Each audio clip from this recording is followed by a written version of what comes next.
कहानी सुनने सुनाने की इस श्रृंखला में आज प्रस्तुत है गजेंद्र रावत की कहानी सेल्स गर्ल।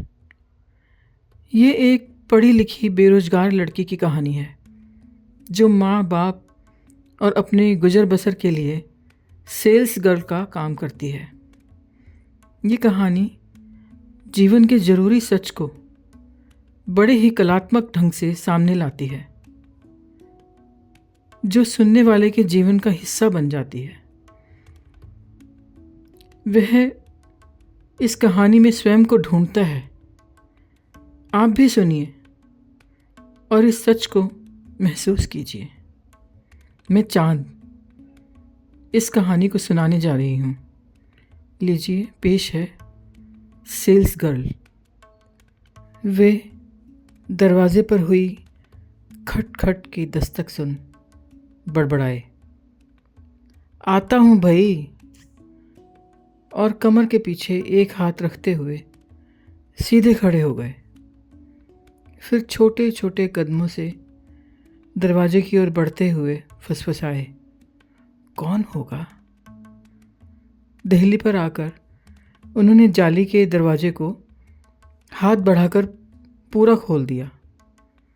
थोड़ी देर तक सामने खड़ी लड़की के चेहरे पर टकटकी लगाए देखते रहे। फिर भीतर की ओर मुड़ते हुए बहुत ही धीमे से बोले, रूपाली। स्वर इतना धीमा था कि ऐसा लगा मानो मुंह से हवा भर निकली हो। वे भीतर की तरफ छोटे छोटे 2-3 कदम बढ़ाकर गले को साफ करते हुए बोले, आओ आओ, भीतर आओ। उन्होंने पहले की तरह एक हाथ कमर पर रख लिया जैसे सहारा दे रहे हों, और उसी तरह धीरे धीरे रसोई घर में आ गए। उसने सहम कर भीतर तक कदम रखा और दुपट्टे के एक छोर से चेहरे पर छलक आए पसीने की बूंदों को पोंछा। उसका चेहरा सुर्ख गुलाबी और तपा हुआ था। उसने जल्दी जल्दी 2-3 लंबी सांसें खींची और कमर के पीछे लटके बैग को दीवार से सटा कर रख दिया। हाथ वाला पर्स अब उसके हाथों में था। चाय तो पिएगी? इसी टेबल पर बैठ जा। वो थोड़ा हिचकी, फिर कुर्सी खींच कर बैठ गई, बिना कुछ कहे, मगर हैरत अंगेज आंखों से बूढ़े को देखती रही। वे पीठ किए गैस के चूल्हे पर झुके हुए थे। सामान वाला बैग जो दीवार से सटा हुआ था कुर्सी के पीछे लगभग छिप सा गया था। साथ के छोटे से लेडीज रुमाल से उसने फिर माथे का पसीना पोंछा और सकुचाते हुए कहा, एक गिलास पानी। अरे हाँ, क्या हो गया है मुझे? साधारण शिष्टाचार भी भूलने लगा हूँ, शायद बुढ़ापे की। वे रसोई से पलटकर ठंडे पानी का गिलास उसके सामने रखकर चले गए। डाइनिंग टेबल की आधी से ज़्यादा जगह नमकीन के जारों, सॉस की बोतलों, स्पून स्टैंड और छोटी सी फलों की टोकरी से घिरी हुई थी। वो डाइनिंग टेबल के खाली हिस्से के साथ लगी कुर्सी पर बैठी थी और एकदम शांत होकर सामने खुली रसोई में चूल्हे पर काम करते बूढ़े को देख रही थी। ऐसे तो कोई नहीं बैठाता। चाय भी पूछ रहे हैं। इस जमाने में कोई गलतफहमी हुई होगी। हो सकता है घर की, परिवार की किसी लड़की से शक्ल मेल खा रही हो। वो बूढ़े के चलते हाथों को देखते हुए सोच रही थी, चलो, बाहर की गर्मी लू से तो बेहतर है। सिर पर पंखा है, ठंडा पानी है। उसने लंबी सांस छोड़ी और पुरसुकून होकर आंखें मूंद ली। चाय की तलब हुई तो अखबार पढ़ते पढ़ते बीच में ही उठ गया। वहीं रसोई में चाय छानते हुए बोल रहे थे, मैं तो हमेशा ही काली चाय पीता हूँ, आज तुम भी पीकर देखो। दूध की चाय में पत्ती का स्वाद नहीं रहता। थोड़ी देर में वे मुड़े और टेबल के नज़दीक आकर एक काली चाय भरा गिलास उसके सामने रख दिया और स्वयं दूसरा लेकर सामने की कुर्सी पर बैठ गए। चुनाव आ गए हैं, तुम क्या सोचती हो, बदलेगी दशा? वे चम्मच गिलास में घुमाते हुए बोले। वो आश्चर्य से उनके चेहरे पर देखने लगी। कैसा सवाल है, उसने मन ही मन सोचा। वे अब भी चम्मच को गिलास में हिला रहे थे। बार बार चम्मच के गिलास से टकराने की आवाज़ और सवाल की अप्रासंगिकता का अद्भुत मिश्रण दोनों के बीच हवा में ठहर गया। उनकी पलकें जल्दी जल्दी झपक रही थी। वे छोटी छोटी आँखों को बस पतली फाँक भर खोलते। उनके चेहरे पर नाक के फैले हिस्से के नीचे थोड़ी तक उतरती दो मोटी रेखाएं ढेरों बारीक रेखाओं के जाल के बीच अलग ही चमक रही थीं।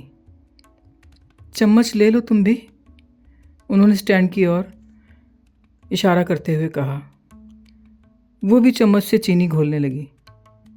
बीच बीच में कनखियों से उन्हें देख लेती। थोड़ी ही देर में वो असहज हो गई। बेचैनी उसे सिर से कुरेदने लगी। नतीजतन उसके मुंह से एक शब्द फूट पड़ा, चुनाव। हाँ हाँ, चुनाव। क्या इस विषय पर बात नहीं की जा सकती?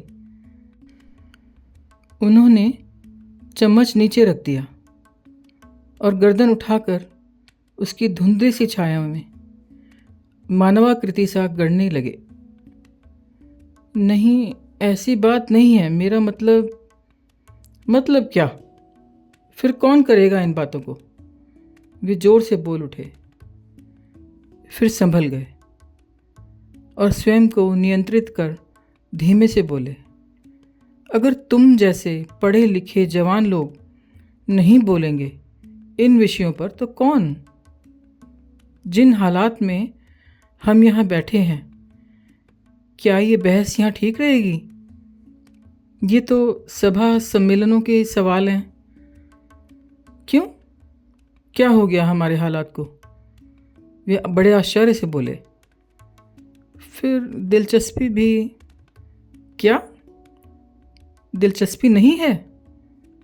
तुम तो एमए हो राजनीति शास्त्र में, और पिछली दफ़ा जब तुम आई थी तो कितनी बहस की थी तुमने, शायद अंतर्राष्ट्रीय राजनीति को लेकर। यही तो मैं कहना चाह रही हूँ, मैं वो नहीं हूँ। आहा, उनका मुंह अचंभे से खुला रह गया। मैं तो सेल्स गर्ल हूँ। तुम रूपाली नहीं हो? ये कहते हुए वे भीतर चले गए और मोटे शीशे का चश्मा नाक पर रखे हुए लौटे।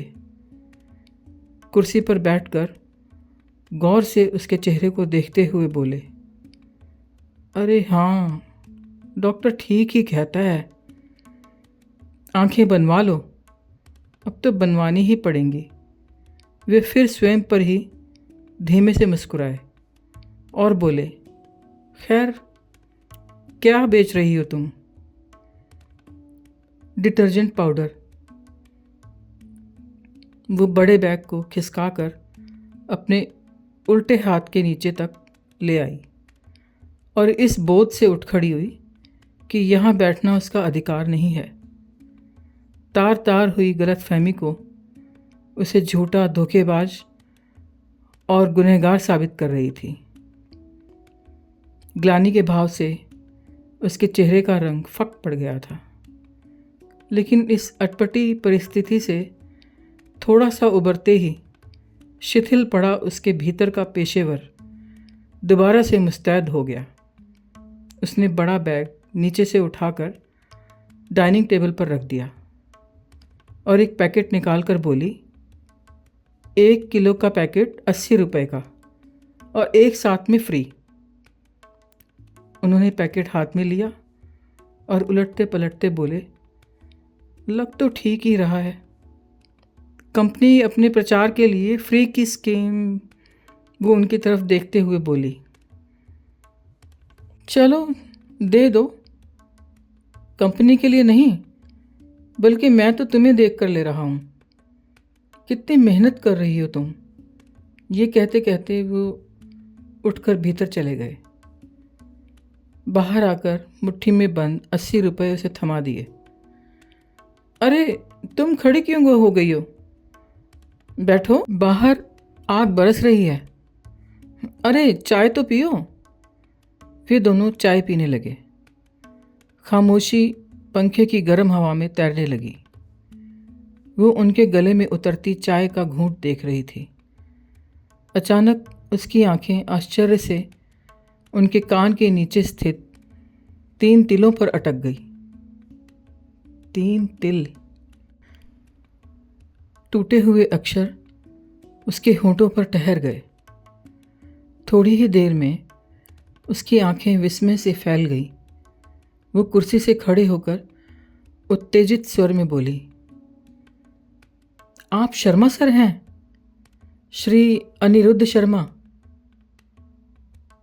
तुम कौन हो? अचंभे से उनकी आंखें फटी की फटी रह गई। मुझे कैसे जानती हो? मैं सारंगा हूं सर, आपकी स्टूडेंट। आपने पहचाना नहीं? वो अब भी खड़ी थी। उत्साह और हैरानी उसके चेहरे पर जमी हुई थी। तुमने मुझे कैसे पहचाना? वे उसके चेहरे को देखते जा रहे थे। सर, मैंने जब आपको पहली नज़र देखा तो बहुत ही जाना पहचाना चेहरा लगा, लेकिन मैंने सोचा कि इतने लोगों से मिलना जुलना होता है, किसी से मिलती जुलती सूरत हो सकती है। आप शायद थोड़े से मोटे हो गए हैं। हाँ, बाल एकदम ग्रे हो गए हैं। चश्मे का शीशा और भी अधिक मोटा हो गया है। लेकिन एक निशानी जो आपको सबसे जुदा करती है, वो आपके बाएं कान के नीचे इकट्ठे 3 तिल। वो वैसे के वैसे ही हैं, बिल्कुल नहीं बदले। मैंने खट पहचान लिया।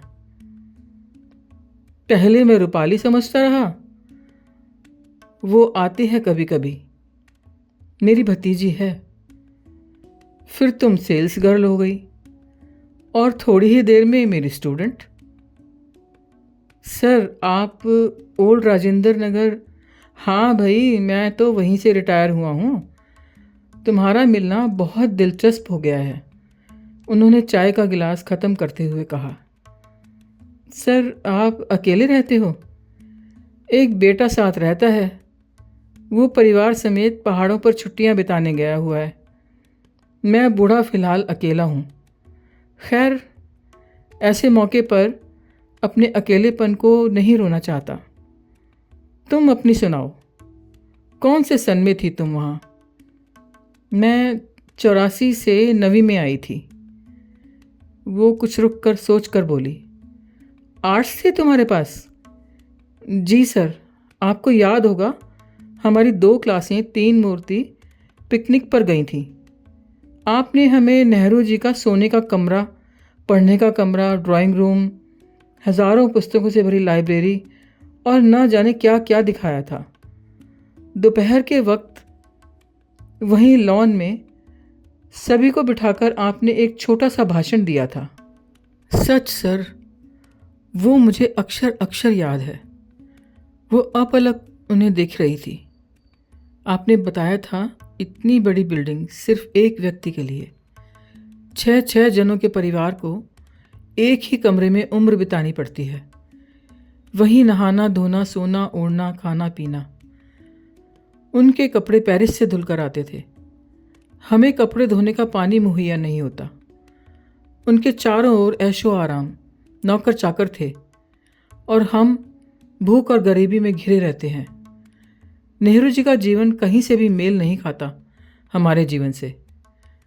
वो चुप हो गई, फिर थोड़ी देर में बोली, सर, पता है आपकी बातों से दूसरे टीचरों का मुंह उतर गया था, लेकिन यहीं से मेरा आपके प्रति नज़रिया एकदम बदल गया।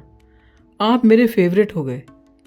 मैंने उसी समय आपकी तरह टीचिंग को अपना कैरियर बनाने की ठान ली। एमए किया, बीएड किया, पर जॉब नहीं मिली। उसकी आवाज़ में टीस से खिंच गई, लेकिन वो उसी पल मूड बदलते हुए बोली, जॉब नहीं मिली, आज आप मिल गए, ये क्या कम है? हाँ, पिकनिक की कुछ धुंधली धुंधली याद है, और अचानक तुम भी मुझे देखी भाली अच्छी परिचित सी लगने लगी हो। सर, आपकी गुप्ता सर से कितनी लड़ाई होती थी। सभी स्टूडेंट आपके पक्ष में हो जाते थे। दरअसल मारते बहुत थे गुप्ता सर। उसका मन कर रहा था कि सभी जमा यादों को उनके सामने फैला दे। वो क्षण भर रुक कर फिर मुस्कुराते हुए बोली, सर, आपको सभी पसंद करते थे, खासकर पेपरों में। आप तो सामने वाले की तस्वीर बनाने में इतने तल्लीन हो जाते, सभी छात्र आराम से नकल में जुट जाते। सभी यही कामना करते कि हमारे रूम में शर्मा सर आएं। वो खोई खोई एक धुन में कहती जा रही थी। उसकी आंखें सामने की दीवार पर लटकी पेंटिंग पर टिकी हुई थी। दूसरी तरफ उनके चश्मे के कांच के भीतर आंखों के कोनों में अटकी पानी की बूंदें दिखाई दे रही थी। वे पीछे की ओर गर्दन घुमाते हुए बोले, ये तस्वीर भी किसी छात्र की है, जो शायद ऐसे ही किसी मौके पर बनाई थी। देखो, इसके चेहरे पर परीक्षा का तनाव है। वे कुर्सी से उठकर तस्वीर के सामने सिर उठाकर खड़े हो गए। सारंगा भी घूमकर उनके साथ खड़ी हो गई। आंखों के कोनों में अटकी पानी की बूंदें लुढ़क कर तेजी से फर्श पर गिर गई। सर, वाकई कितनी चिंता है चेहरे पर। वो तस्वीर को देखती रही। भीतर ही भीतर ये भी सोच रही थी कि सर के आंसू क्यों निकल आए। आओ, एक चाय और पीते हैं। चलो, अब की बार मैं चाय बनाती हूँ। वो रसोई की ओर देखते हुए बोली, लेकिन एक बात है, मैं नहा कर आता हूँ, कहीं पानी ना चला जाए। तुम थोड़ी देर बाद बनाना, इतने बैठो, बस 10 मिनट। वे तेजी से गुसल खाने में चले गए और बैठकर बैग से पैड निकालकर लिखने बैठ गई। वे बालों में कंघी करते हुए आए और बोले, वो सामने चाय और चीनी के डिब्बे, ठीक है ना? अब की दूध की पीते हैं, फ्रिज में दूध है। वो हैंड बैग बंद कर रसोई की तरफ चली गई। ड्राइंग रूम और रसोई के बीच कोई दीवार दरवाज़ा नहीं था। ऊपर के खानों में प्लास्टिक के डिब्बे करीने से कतार में रखे हुए थे। चूल्हे के आसपास एकदम चमचमाती स्लैब। कोई कह नहीं सकता कि ये काम आदमी ने किया होगा। और क्या करती हो तुम? शौकिया? सर, वैसे तो समय नहीं मिलता, पर शाम को 2 ट्यूशन पढ़ाती हूँ, और जब इस सारे रूटीन से दिमाग थक जाता है तो कविता लिख लेती हूँ। बस अपने ही तरीके का एक समाधान समझो। उसके हाथ चल रहे थे और ड्राइंग रूम की तरफ उसकी पीठ थी। शर्मा सर भी रसोई की तरफ पीठ किए हुए थे। बस सारंगा की आवाज़ उनके कानों तक पहुंच रही थी। वो चाय लेकर कुर्सी पर बैठ गई। उन्होंने वहीं से बिस्किट का जार उठाकर खोल लिया और उसके आगे रखते हुए बोले, घर में और कौन कौन है? बस बूढ़े माँ बाप हैं। बड़ा भाई शादी के बाद अलग हो गया। उसकी आंखों में एक धुंधली परत छा गई। चेहरे की रंगत छू हो गई। तुम भी तो हो गई हो शादी के लायक। हाँ, वो तो है, पर कोई मौका नहीं है। मैं अभी सोचती भी नहीं। वो अब सामान्य हो चुकी थी। उसके हाथ में चाय का कप था। बहुत देर तक एक उदास चुप्पी पंखे की हवा में दोनों के बीच तैरती रही। बस चाय पीने की ध्वनि बड़े ही बेमेल ढंग से उस चुप्पी में खलल डाल रही थी। वो कप को टेबल पर रखते हुए बोली, चलती हूँ सर। अभी बैठो, खाना बनाएंगे दोनों मिलकर। सर आज नहीं, फिर कभी। दिल तो नहीं कर रहा, लेकिन मजबूरी है इस चिलचिलाती धूप में घर घर घूमना। वो उदास सी उठ खड़ी हुई और बोली, सर मैं किस तरह आपका शुक्रिया करूं? मैं तो किसी लायक भी नहीं हूं। क्या बात कर रही हो? खाली नाकारे बूढ़े के साथ कौन इतनी देर तक बैठता है? कौन करता है सुख दुख की बातें? मेरे 4 बच्चे हैं। जब तक छोटे थे साथ थे, पंख लगे उड़ गए। कोई नहीं रहता मेरे साथ। तुम्हारे माता पिता भाग्यशाली हैं जो तुम जैसी संतान है उनकी। वे धीरे धीरे कांपती जुबान में कह रहे थे। बड़ा ही अच्छा लगा। मैं भी कुछ हद तक सफल रहा, तुम्हें देख कर कह सकते हैं। मेरे अपने बच्चे क्या बने? एकदम कैरियरिस्टिक, स्वार्थी, पैसे के पीर। वो धीरे धीरे दरवाजे के बाहर निकल गई। उसके पांव नहीं उठ रहे थे, लेकिन वो बलात् पांव घसीटते हुए सीढ़ियां उतरने लगी। भीतर कमरे में उनकी आंखें सामने की दीवार पर टिकी थी। मस्तिष्क का वो भाग जो दृष्टि के लिए उत्तरदायी है, न जाने कहाँ शून्य में भटक रहा था। वे जड़ से बैठे थे। तंद्रा टूटने पर उन्होंने टेबल के उस भाग को देखा जहाँ सारंगा बैठी थी। वहाँ एक सफ़ेद कागज का टुकड़ा टेबल घड़ी के नीचे दबा था। उन्होंने जल्दी से टेबल पर पड़ा चश्मा आंखों पर चढ़ा लिया, घड़ी उठाकर वहीं रख दी और कांपते हाथों से कागज उठा लिया। रुपए? वे आश्चर्य से बोले, ये तो मैंने ही दिए थे, कहीं भूल तो नहीं गई? वे विस्मय से रुपए गिनने लगे और फुसफुसाए, 80 वही हैं। उन्होंने दूसरे हाथ में दबे कागज को उल्टा पलटा। कागज पर एक और कुछ लिखा था। वे चश्मे को ऊपर करते हुए धीरे धीरे पढ़ने लगे।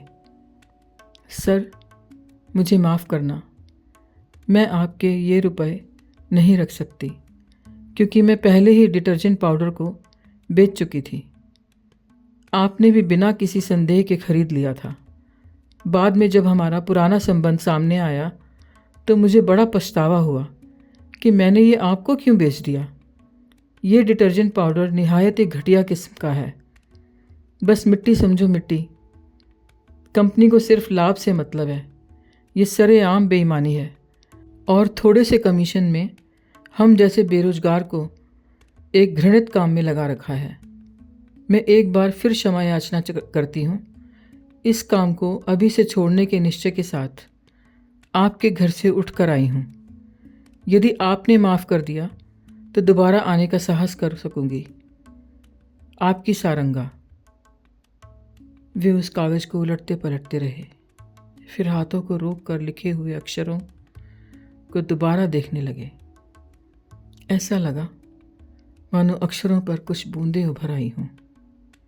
उन्होंने उंगलियों से अपने गालों को छुआ तो आंखों के नीचे उतरते आंसुओं के सैलाब पर चकित रह गए। तो दोस्तों, कहानी को सुनकर लाइक, शेयर, कमेंट करना ना भूलें। फिर मिलती हूँ एक नई कहानी के साथ।